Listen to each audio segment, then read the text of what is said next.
السلام علیکم دوستو، welcome to gateway YouTube channel. اس ویڈیو میں ہم آپ کو سعودی عرب میں سینما گھروں کی ریوائیول کے بارے میں بتائیں گے۔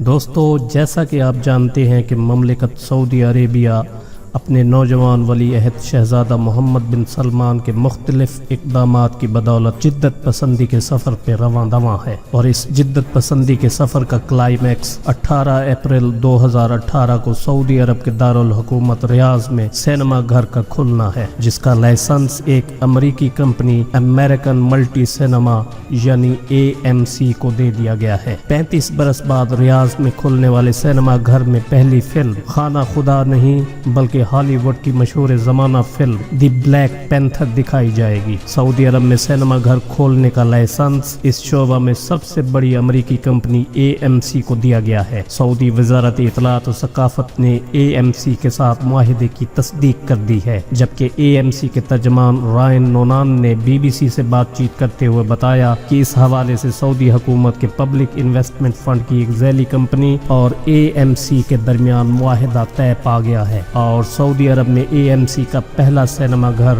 دارالحکومت ریاض میں کھولا جائے گا۔ سعودی عرب میں گزشتہ 35 برسوں سے سینما گھروں پر پابندی عائد تھی، اور اب طویل عرصے بعد دنیا بھر میں 1000 سے زائد سینما گھر چلانے والی کمپنی AMC سعودی عرب میں پہلا سینما گھر کھولے گی۔ AMC کے ترجمان کے مطابق کمپنی آئندہ 5 سالوں میں سعودی عرب کے 15 شہروں میں 30 سے 40 سینما گھر قائم کرے گی، جبکہ 2030 تک 100 سے زائد سینما گھر کھولے جائیں گے۔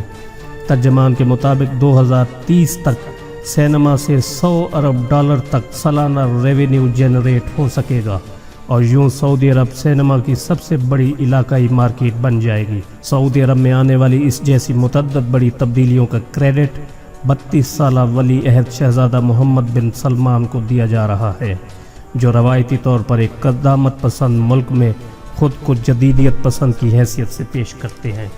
دوستو، یہ تھی آج کی ایک معلوماتی ویڈیو۔ امید ہے آپ کو پسند آئی ہوگی۔ پسند آنے کی صورت میں لائک اور شیئر کرنا مت بھولیں، اور اگر آپ نے یہ چینل ابھی تک سبسکرائب نہیں کیا تو برائے مہربانی اس کو سبسکرائب کر لیں۔ تو ملتے ہیں کسی اگلی معلوماتی اور دلچسپ ویڈیو کے ساتھ، تب تک اللہ حافظ۔